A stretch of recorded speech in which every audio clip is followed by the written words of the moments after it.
El libro del profeta Malaquías. Él vivió alrededor de 100 años después de que los israelitas habían regresado de su exilio en Babilonia, y su mensaje estaba dirigido al pueblo que ya tenía algún tiempo viviendo en Jerusalén. El templo había sido reconstruido hace algún tiempo y las cosas no iban bien. Solo recuerda las historias de Esdras y Nehemías.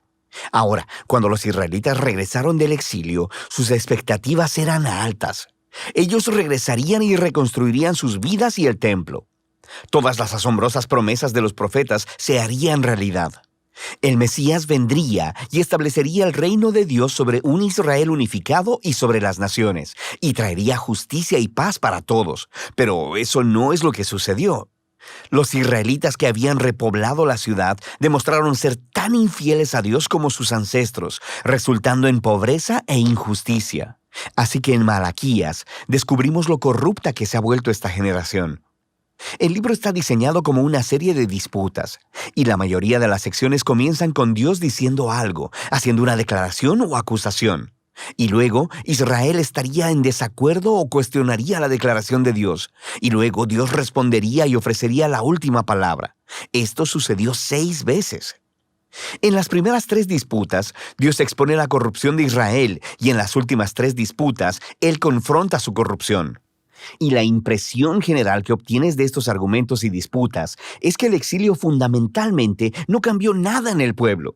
Los corazones de Israel están tan duros como siempre. La primera disputa empieza cuando Dios dice que todavía ama al pueblo de su pacto a pesar de sus fracasos. E Israel objeta de manera grosera, diciendo, ¿de qué manera nos has mostrado algún tipo de amor?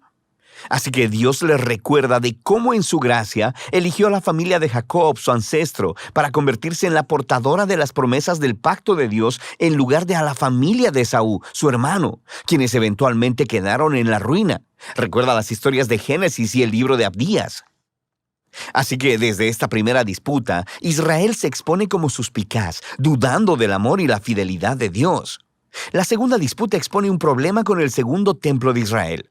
Dios acusa al pueblo de despreciar y de profanar el templo, y el pueblo refuta. ¿Cómo te hemos despreciado? Así que Dios responde enfocándose en el pueblo, en cómo traen ofrendas vergonzosamente patéticas con animales enfermos e impuros que muestran que no valoran ni honran a su Dios. Pero no es solo el pueblo, también los sacerdotes que administran el templo. No solo toleran, sino que participan en estas formas de adoración corrupta. Desde arriba hasta abajo, el pueblo de Dios ha demostrado ser infiel. En la tercera disputa, Dios acusa a los hombres israelitas de traición para con Dios y con sus esposas, lo que por supuesto ellos niegan. Y Dios expone la tóxica combinación de idolatría y divorcio que está teniendo lugar. Tienen a hombres israelitas casándose con mujeres no israelitas, y luego adoptando en sus hogares la adoración a los dioses ancestrales de sus esposas. Recuerda la historia de Nehemías capítulo 13. Así que Malaquías conecta esto con una ola de hombres divorciándose de sus mujeres sin una buena razón. Y el pueblo no tiene problema con esto. Y Malaquías dice no. Es una traición a su pacto con Dios. Así que Malaquías pasa al segundo grupo de disputas que confrontan la rebelión de Israel. La cuarta disputa comienza con los israelitas acusando a Dios de negligencia, diciendo, ¿dónde está el Dios de justicia? Ellos ven injusticia y corrupción abundando, y Dios no parece hacer nada. Así que Dios responde diciendo que Él enviará un mensajero que preparará al pueblo para el regreso personal de Dios en el día del Señor. Él vendrá como fuego para purificar a su pueblo y para remover la idolatría y la inmoralidad sexual y la injusticia, para que solo el remanente fiel sea su pueblo. En la quinta disputa, Dios llama al pueblo a volverse a Él, a lo que el pueblo responde, ¿cómo podemos regresar? Así que Dios confronta su egoísmo, les muestra cómo han dejado de ofrecer diezmos de sus ingresos para el templo. Esa palabra, diezmo, solo significa una décima parte. Es la cantidad de ingreso y frutos que los israelitas debían donar anualmente para mantener al templo y a sus sacerdotes. La práctica se explica en diferentes partes de la Torá. Ahora, sabemos por Malaquías y por el libro de Nehemías que el pueblo estaba descuidando esta responsabilidad. Así que el templo se estaba deteriorando. Y Dios los confronta. Él dice que quiere bendecirlos con abundancia, pero solo si ellos van a ser fieles. En la disputa final, el pueblo acusa a Dios y dice que servirle no tiene caso. Ellos observan a los malvados y orgullosos teniendo éxito en la vida y Dios no hace nada.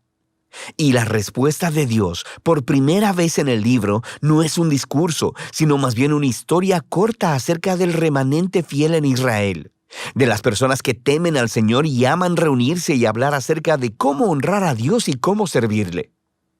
Así que Dios ordena que un libro memorial sea escrito para estas personas, para que puedan leer el libro y recordar el carácter y las promesas de Dios. Aquí Malaquías está reflexionando en el regalo divino de las Escrituras, cómo ellas nos apuntan al pasado para recordar lo que Dios ha hecho para inspirar fidelidad y esperanza para el futuro. Lo que nos lleva a la conclusión del libro.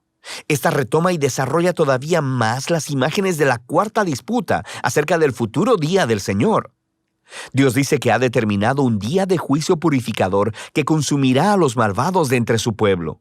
Pero lo que la conclusión añade es sobre el futuro del remanente fiel, porque para ellos el día del Señor no es una amenaza, sino una ocasión de gozo. Será como los rayos de sol de la mañana, que traen sanidad y vida y esperanza para el futuro. Y así terminan las disputas de Malaquías. Pero todavía queda un poco más en el libro. Los últimos 3 versículos no son parte de las disputas, y en realidad funcionan como un apéndice final. Le dan cierre no solo a Malaquías, sino a toda la colección de la Torá y los profetas. Primero, el lector es llamado a recordar la ley o la Torá de mi siervo Moisés. Esto recuerda la historia y las leyes del pacto que encuentras en los primeros libros de la Biblia. Pero luego, escuchamos este resumen de los libros de los profetas. Yo les envío al profeta Elías antes que venga el día del Señor, quien restaurará los corazones del pueblo de Dios.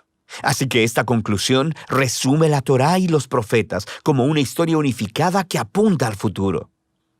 Israel fue redimido por Dios y luego lo traicionó por la rebelión y dureza de sus corazones, quebrantando las leyes de la Torá. Pero las Escrituras anticipan un día en el futuro en que Dios enviará un nuevo profeta, un Moisés, un nuevo Elías, quien restaurará al pueblo de Dios y sanará sus duros corazones. Recuerda todas las promesas de Deuteronomio y Jeremías y Ezequiel. Así que este apéndice final presenta las Escrituras como un regalo divino para leer, meditar y orar. Nos dicen la verdad acerca de la condición humana, acerca de nuestro egoísmo y pecado. Pero también anuncian la promesa de Dios de que un día Él enviará un mensajero y que luego Él se presentará personalmente para confrontar la maldad, para restaurar a su pueblo y para traer su justicia sanadora. Y de esta esperanza futura tratan Malaquías, la Torá y todos los profetas.